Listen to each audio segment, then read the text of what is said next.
โรงเรียนมัธยมสมบูรณ์เวียงจันทน์เป็นศูนย์ที่ 8 ใน24ศูนย์สอบสิ่งสั้นจบสั้นม .7 ในนครหลวงเวียงจันทน์มีความพร้อมให้แก่การสอบสิ่งจบสั้นม .7 ช่วงปี 2025-2026 ให้บรรลุผลอย่างจบงามรับประกันได้ทั้งระเบียบการยุติธรรมและความโปร่งใสหลีกเลี่ยงห่างเสียงสังคมที่อาจจะตามมาการสอบเสียงจบสั้นมัธยมสมบูรณ์สั้นม .7 ศกเฮียน 2025-2026 ทั่วนครหลวงเวียงจันทน์ได้จัดขึ้นในระหว่างวันที่ 17-19 มิถุนายน 2026 มีนักเรียนเข้าสอบเสียง24ศูนย์สอบเสียงมี447ห้องสอบเสียงมีนักเรียนเข้าสอบเสียง 9,296 คน เป็นหญิง 4,901 คน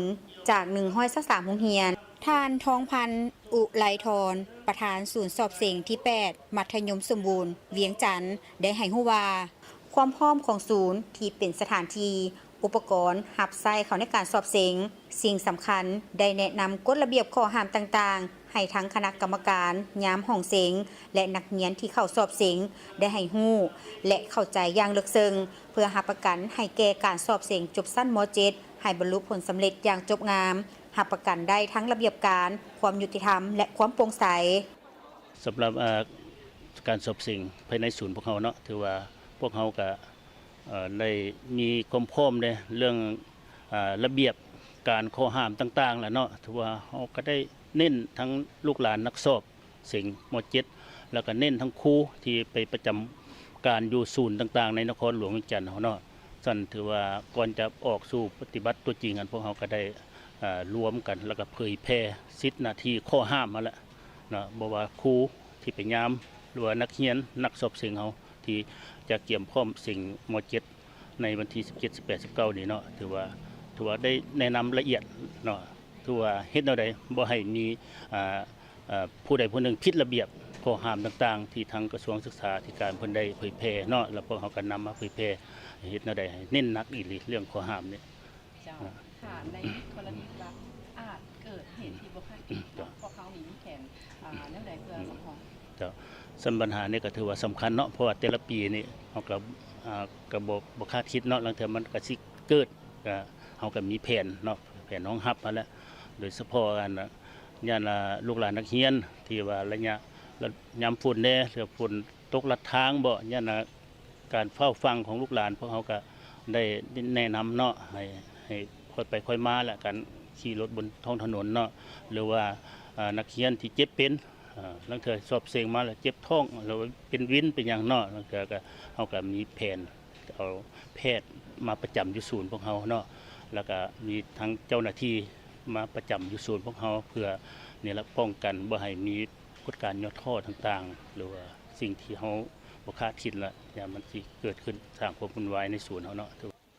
สำหรับศูนย์สอบเสียง 8 โรงเรียนมัธยมสมบูรณ์เวียงจันทน์มีห้องสอบเสียงทั้งหมด64ห้องมีนักสอบเสียง 1,272 คนหญิง712คนมาจาก10โรงเรียนคือมส.เวียงจันทน์เพียวัดเจ้าอนุเวียงสวรรค์1พรสวรรค์แห่งชาติสินไซเหลียวโตนิริดาก้าวหน้าและโรงเรียนมัธยมสมบูรณ์นิรดาจอมมณีการสอบเสียงครั้งนี้มีกรรมการเกือบ150ท่านที่ประจำเวรยามติดตามห้องเสียงและความเป็นระเบียบเรียบร้อยสำหรับปีนี้ถือว่าจุดเด่นเนาะที่ทั้งศูนย์พวกเฮาเนี่ยก็ถือว่าก็ได้มีเด่นหนึ่งก็ถือว่าเรื่องระเบียบเนาะระเบียบเฮาก็เน้นให้ครูนี่ถือว่าเอาใจใส่แท้ๆมีความรับผิดชอบสูงแล้วเนาะและทั้งห้องสอบเสียงพวกเฮาเนี่ยก็ถือว่าแต่ละห้องนี่เอิ้นว่า64ห้องที่เป็นห้องสอบเสียงอยู่ในศูนย์มส.เวียงจันทน์พวกเฮาก็ถือว่าก็ได้มีการประดับประดาแล้วก็ตกแต่งเนาะใส่คำควรมันอย่างให้มันจบงามมาแล้วเนาะแล้วก็เรื่องโทรศัพท์ที่ว่าเน้นอยู่ตลอดเน้นอยู่ทุกปีเนาะส่วนพวกเฮาก็มีการเผยแพร่ให้ลูกหลานนี่มันเอาใจใส่แท้ๆเรื่องโทรศัพท์มันบ่จำเป็นก็บ่อยากให้เอามาสู่ศูนย์สอบเสียงหรือว่าเข้าห้องสอบเสียงเนาะหลังจากนั้นก็ถือว่าม.7 พวกเฮานี่ก็เป็นสิ่งจบสั้นที่ทางคันเทอมก็เน้นว่าพวกเฮานี่เป็นสิ่งแล้วเฮาจะได้มีการกวดจักนั่นล่ะเนาะจะต่างกับม.4 จะมันใส่บิกเขียนแต่ม.7 พวกเฮาเนี่ยก็เน้นแม่นเอาซอดำ2 บีเนาะเพื่อเฮ็ดแนวใดก็ได้เน้นละเอียดนั่นแหละเนาะจนฮอดนั้น นักสอบเสียงผู้ที่คาดสิเฮาก็แนะนำทั้งครูเฮ็ดแนวใดเพื่อให้เขาเจ้าผู้คาดสิเอาแต่ก่อนเฮาเอาซับใส่น้ำกันเดี๋ยวนี้ผู้คาดสอบเสียงเฮาก็แยกออกต่างหากนะเพื่อความละเอียดให้แก่คณะกรรมการกลางพวกเฮาในการนับบทเนาะส่งบท ในการสอบเสียงจบสั้นมัธยมสมบูรณ์ม .7 ประกอบมี5วิชาสอบเสียงคือวิชาภาษาลาววิชาวิทยาศาสตร์สังคม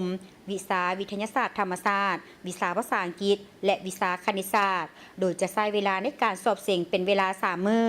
การสอบเสียงจบสั้นม .7 แม่นบาดก้าวสำคัญทั้งการศึกษาเพราะเป็นการประเมินผลการเรียนรู้ของนักเรียนในตลอดระยะของการศึกษาทั้งเป็นการวัดแทกความรู้ความสามารถและความพร้อมของนักเรียนในการก้าวสู่ขั้นศึกษาที่สูงขึ้นต่อไป